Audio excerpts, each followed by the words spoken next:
नमस्कार। हमारे साथ प्रोफेसर आनंद ठाकुर और प्रोफेसर उमेश यादव जी हैं।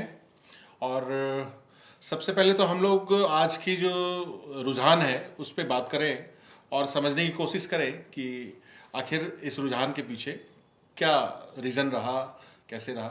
आनंद साहब, आपकी तरफ से। जी, रुझान तो ऐसा है कि जो जिनकी सरकार थी उनकी पुनरावृत्ति हो रही है और वो कोई कमज़ोर होकर नहीं लौट रहे हैं। चाहे महाराष्ट्र को देखें, चाहे झारखंड को देखें, तो वहाँ भी महायुति की सरकार महाराष्ट्र में और झारखंड में इंडिया गठबंधन की सरकार पूरे जोर शोर से ही लगता है। अभी तक तो जो रुझान है उसमें बल से ही आ रही है। तो कोई बदलाव, सत्ता का बदलाव, सत्ता विरोधी लहर का कोई असर तो दिख नहीं रहा है। जी जी, लेकिन इसके पीछे वही हम जानना चाह रहे हैं कि जितने मुद्दे थे, जो अभी पिछले 3-4 महीने में जो मुद्दे जो आए फोरग्राउंड पे, क्या आपको लगता है कि ये सब कुछ काम किया या? देखिए, बिना मुद्दा का तो कोई चुनाव नहीं होता है जी। बट मुद्दा दो प्रकार का होता है। एक जो पॉलिटिकल पार्टीज द्वारा प्रोजेक्ट किया जाता है, जी, है ना, जो कि समाज के बीच में जाता है। कई तरह के मुद्दे थे, आप सबसे छिपा नहीं है।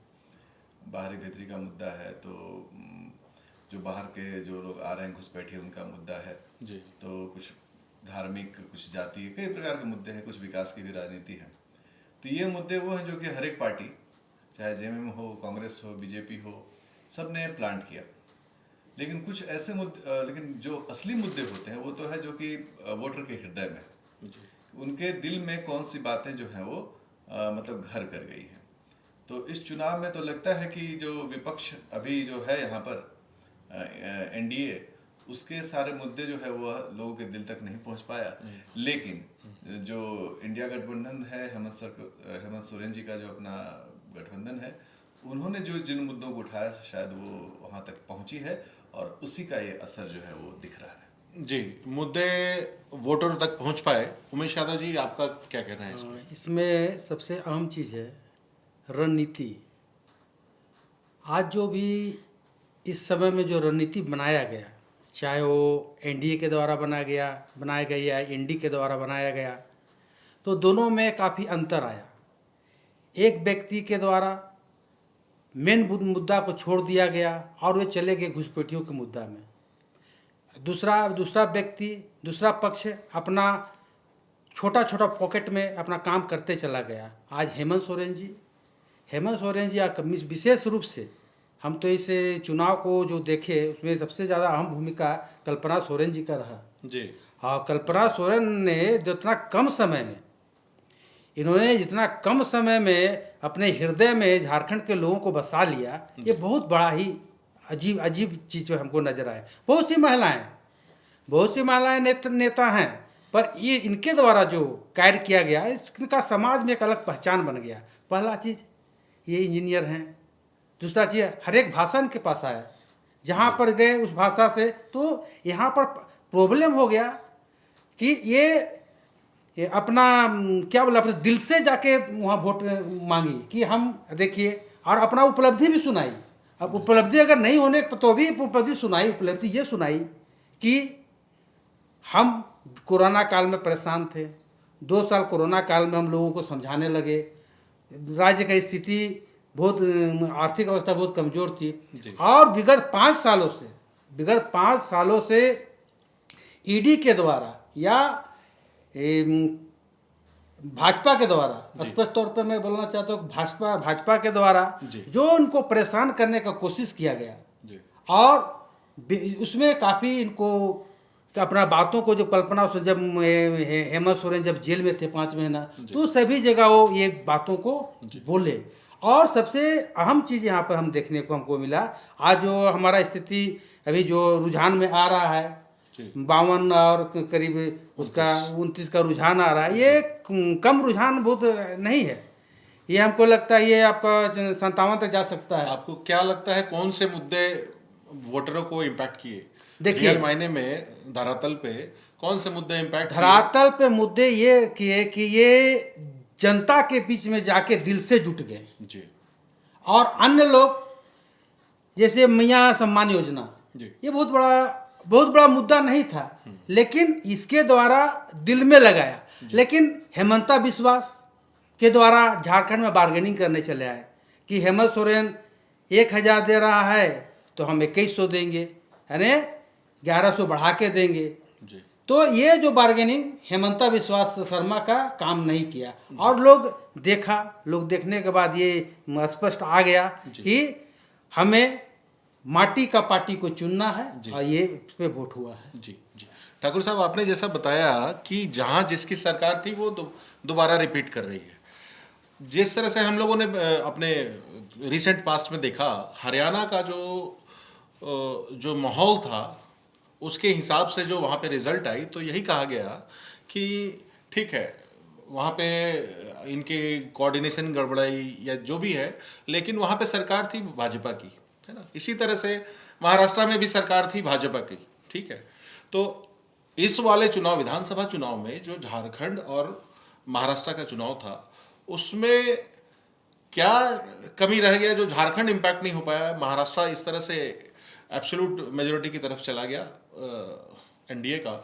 देखिए क्या है ना पूर्व जी, की अगर आप लोकसभा के चुनाव से ही गौर करें, एनालाइज करें चीज़ों को, तो आपको लग रहा है कि भारतीय राजनीति में कुछ ऐसे बदलाव आ रहे हैं जिसको पॉलिटिकल पंडित समझ नहीं पा रहे हैं। जब लोकसभा का चुनाव था, 400 का नारा था, 240 आया। हरियाणा में एकदम लगा कि एक तरफा कांग्रेस तरफ जाएगा, तो बीजेपी प्रचंड बहुमत से जीत कर आई। जिस प्रकार से महाराष्ट्र में लोकसभा में इंडिया गठबंधन ने बढ़त बनाया बीजेपी पर, तो उसका ऐसा लगा कि इस विधानसभा में उसका असर पड़ेगा, लेकिन एकदम उलट हो गया। इसी प्रकार से लोकसभा में जब झारखंड में भी बीजेपी गठबंधन ने अच्छा लिया सीट, पिछले से कम ही था लेकिन अच्छा सीट था, तो लगा कि इस बार जो है बराबर का टक्कर होगा। तो कहीं न कहीं कुछ चीज़ें पॉलिटिकल पंडित जो सेफोलॉजिस्ट हैं, जो लोग बैठे हैं घर में अखबार पढ़ रहे हैं या आपके खबरों को देखते हैं, उनके बीच से जो एक ओपिनियन है उस पर भी एक सवाल खड़ा हो रहा है कि क्या एक नई हवा, एक नया दौर जो है राजनीति का शुरू हो चुका है क्या। लेकिन जैसा कि मुद्दा है, और मुद्दे पर तो बात होती ही है, काफ़ी मुद्दे थे भी। अगर झारखंड को अभी जो वर्तमान में जो अभी रुझान और जिस तरह से आ रहा है, अगर आप देखें तो झारखंड भी शहर और गांव के बीच में बढ़ चुका है। शहरी मतदाता अभी भी सबसे ज़्यादा जहां बीजेपी के पक्ष में वोट कर रही है, गांव के मतदाता वहीं पर वो जेएमएम और कांग्रेस के पीछे उनका अपना जो समर्थन है वो है। अब इसके पीछे कई तरह की बातें हैं। कई तरह की बातों में हो सकता है कि जिस तरह से योजनाएं अंत समय में जेएमएम के द्वारा लॉन्च किया गया, उसका तात्कालिक प्रभाव हो सकता है। हो सकता है कि जिस तरह से धार्मिक और जातीय गठबंधन जो बनता है, उसका भी तात्कालिक प्रभाव हो सकता है। ये तो जो पॉलिटिकल पार्टीज हैं वो अपना रिसर्च कर रहे हैं, हम तो एक सामान्य जो जानकारी है उस आधार पर कह रहे हैं जी। और सर्वमान्य नेता के रूप में जो मैं कई बार कहता भी हूँ, हम ये देखना है कि क्या हमारा जो नया मुख्यमंत्री बनेगा वो क्या पूरे झारखंड का सर्वमान्य नेता है। तो अगर प्रचंड बहुमत किसी एक पार्टी को मिले तो हम मानेंगे कि वह सर्वमान्य नेता है, चाहे वो किसी भी पार्टी से हो। अभी पूरी तरह से रिजल्ट आया नहीं है तो एकदम फाइनल कंक्लूसिव स्टेटमेंट दे नहीं सकते हैं, बिल्कुल। लेकिन पॉलिटिकल पार्टीज को भी इन विषयों पर जाना पड़ेगा। आप मुद्दे के साथ लोगों के दिल तक पहुंचिए, है ना, और तभी जो है बात बनेगी, क्योंकि अंत में कुछ नहीं, विकास ही काम आता है। अंत में रोजगार, पॉकेट में कुछ पैसा, हाथ में रोटी, यही जो है ना वो मतलब काम आता है। और मुझे लगता है कि ये एक नया दौर है जहां पॉलिटिकल पार्टीज को नया सबक मिल रहा है। बिल्कुल, काम के बगैर कोई दूसरे ऑप्शन नहीं है। मैं यही सवाल उमेश यादव जी से आपसे जानना चाहूँगा कि जिस तरह से हरियाणा का रिजल्ट आया, जिस तरह से महाराष्ट्र का आ रहा है रुझान, जिस तरह से झारखंड का आया, आप इसको किस तरह से देखते हैं? देखिए, आप जेएमएम से बिलोंग करते हैं, आपका क्या नज़रिया है इस पे? देखिए, यहाँ पर जो सिचुएशन देखा गया, जो अवस्था देखा गया, वो पहला तो यहाँ सीट की संख्या कम है जी। सीट की संख्या कम है। अगर सीट की संख्या ही बढ़ेगा तो इसका परिणाम कुछ और होगा। हो सकता है इसमें और आगे लोग बढ़े। तो जब महाराष्ट्र में सीट की संख्या काफ़ी है, काफी तो वहाँ वहाँ की का जो सिचुएशन सो अलग हो जाता है। और यहाँ जो झारखंड का जो भौगोलिक अवस्था है, झारखंड जो राजनीतिक अवस्था है, और झारखंड का जो वित्तीय अवस्था है, ये तीनों को हम जब देखते हैं तो यहाँ पर आप जब तक आमने सामने गरीबों के बीच में नहीं जाइएगा तब तक वो आपको नहीं समझ पाएगा कि क्या है जी ये नेताजी क्या है, क्यों आए, कैसे आए। आज गुरु जी की क्या कारण है? आज तो हेलीकॉप्टर हो गया है, आज तो लोग वो घूमते हैं। गुरु जी माननीय शिबू सोरेन जी कार से पूरे क्षेत्र में भ्रमण करते थे और उस समय भी सीट लाते थे। तो अभी आसमान जमीन का राजनीतिक परिवर्तन आया है, लेकिन जो जमीन से जुड़ा हुआ नेता है वो हमेशा आगे बढ़ के रहा है। तो आपका ऐसा मानना है कि एनडीए गठबंधन जमीन से जुड़ाव नहीं कर पाई? नहीं नहीं, एकदम बिल्कुल नहीं। एनडीए गठबंधन का जो हुआ उसमें तो हमने देखा कि ज़्यादा मुख्यमंत्री आए, ज़्यादा बाहर के मंत्री आए। आपके 12 मुख्यमंत्री झारखंड में लगे हुए थे जी। 12 से 15 मुख्यमंत्री यहाँ झारखंड में सभाएं की हैं जी। सभाएं की हैं जी। लेकिन वो आए अपना आके दिल से नहीं मिले। आए हेलीकॉप्टर से आए, ड्यूटी पूरा किए मैदान में, मैदान से भी चल के चले गए। क्या आए, क्या गए, कैसे किए, को ना प्रत्याशी से पूछे कि क्या कमी है, क्या बेसी, आप कैसे हैं। तो इस यही परिणाम है। और जो है तो एनडीए की अपनी है, पर हमने जो देखा कि यही हो गया कि ज़्यादा जोगी मट कबाड़े, अब पूरा एनडीए का मट कबाड़ के चला गया। अच्छा, यानी कि मुद्दे कैडर बेस पार्टियों के मुद्दे जमीनी स्तर तक गए, और जिसका मेरे ख्याल से रुझान जो दिख रहा है। देखिए किसी भी संगठन में ना, अब मोदी जी के नाम पे आप चुनाव लड़ रहे हैं, झारखंड के लोगों को मोदी जी से ये राज्य स्तरीय आपका चुनाव हो रहा है जी। इसमें मोदी जी क्या करेंगे? जी। यहाँ तो यहाँ के लोगों को कैसे विकास करना, झारखंड का यहाँ के नेताओं को सोचना है जो आगे में झारखंड का कैसे हम विकास करें, शिक्षा कैसा हो, मेडिकल कॉलेज कैसा खोले, हाँ इंजीनियरिंग कॉलेज कैसा खोले, हम कारखाना कैसे लगाएं, यहाँ के लोग समझेंगे, उसके बाद ही ना हो सकता है। हाँ, स्थानीय मुद्दों पे अब लोग डिसाइड करना शुरू कर दिए हैं, है ना। तो प्रोफेसर साहब, मैं आपसे ये जानना चाहूँगा कि क्या आपको लगता है कि इन रुझानों के आगे जो अब रिजल्ट आएगा उससे उम्मीदें बंधेगी लोगों की नई सरकार से? देखिए, बहुमत की सरकार, मतलब उनके पास कोई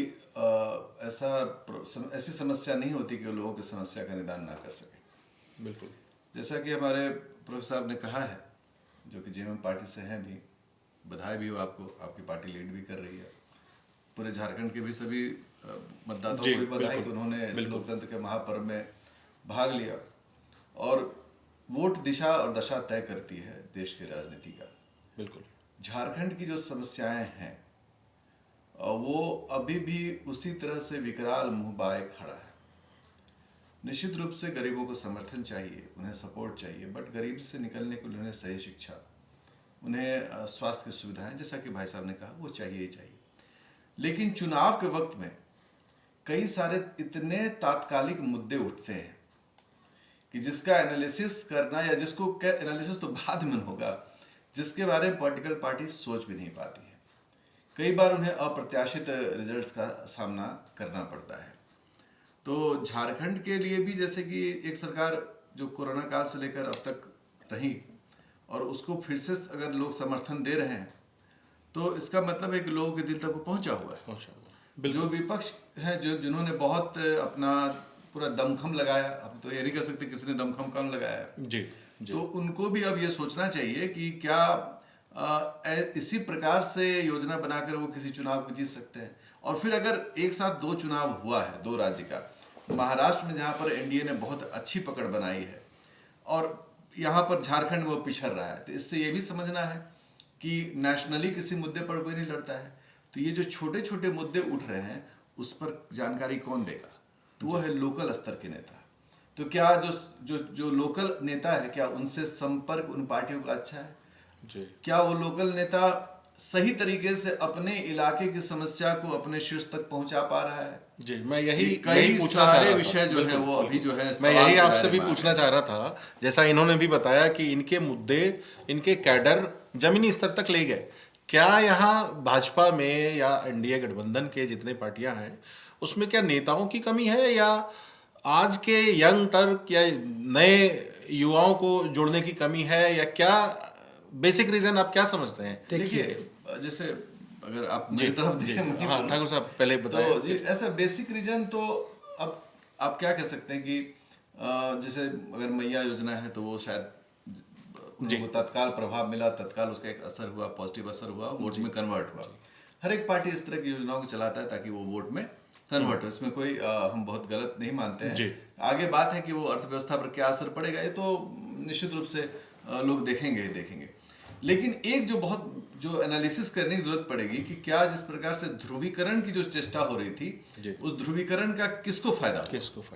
बिल्कुल बिल्कुल, है ना, बिल्कुल। तो ये जो है ना, ये तो अब जो बूथ वाइज, एरिया वाइज जब रिसर्च होगा तभी पता चल पाएगा। ध्रुवीकरण हुआ, या फिर जो यंग जो वर्कर्स हैं, जो भाजपा में अगर देखा जाए तो बहुत सारे लोग बाहर से या इंपोर्ट किए गए। क्या इस ऐसा मतलब कमी तो है नहीं?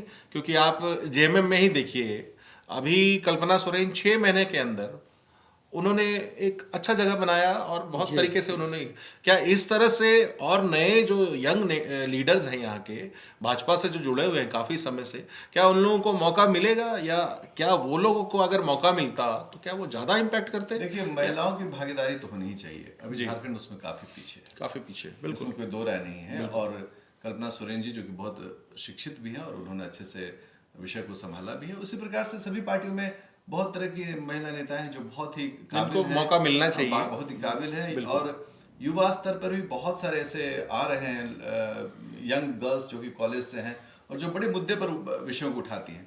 आगे इसको एनालाइज करने की जरूरत पड़ेगी सभी पार्टी को। लेकिन जहाँ तक मुझे लगता है कि नब्ज टटोलने में कहीं ना कहीं बीजेपी कमजोर पड़ गया। नहीं, देखिए, मेन हम जो बोलना चाह रहे थे कि बीजेपी ने क्या मुद्दा लाया, कटोगे बटोगे जी, एक रहोगे सेफ रहोगे जी। झारखंड का जो संस्कृति है जी, उसमें शुरू से ही जी, चाहे हमारे घर जहाँ भी देख लीजिए, यहाँ सभी समुदाय के लोग भाईचारा बना के रहते हैं जी, बिल्कुल। और जाकर आप वहाँ जहर उगल रहे हैं, तो लोगों ने इसका भी जवाब दिया कि ऐसा देखिए, जब हम लोग मिलजुल के सभी को ला रहे हैं, यहाँ सांप्रदायिक दंगा फैलाने का कोशिश किया जा रहा है, इसको लोगों ने समझा और रियली में लोग जो नारा दिया वो नारा उसको उल्टा पड़ गया उनको। अच्छा। और लोग अपना सेफ रहने के लिए ही झारखंड मुक्ति मोर्चा को वोट दिया है। बिल्कुल बिल्कुल, इस रुझान का अगर सही मायने में आकलन किया जाए तो ये सही इन लोगों ने सभी ने कहा कि अब जनता जागरूक हो गई है और रियलिस्टिक बेस्ड मुद्दे ही उनके लिए मायने रखते हैं। आप चाहे जितना भी सिचुएशन क्रिएट कर दें ड्यूरिंग इलेक्शन, बट वो इम्पैक्ट बहुत ज़्यादा नहीं करता है। जो रियलिटी बेस्ड मुद्दे हैं, जो उनके डे टू डे लाइफ से कंसर्न है, वही मुद्दे ज़्यादा असर करते हैं। धन्यवाद। फिर हम थोड़ी देर बाद और अपने इसके साथ नए अपडेट्स के साथ हम हाजिर होंगे। नमस्कार। नमस्ते। नमस्ते।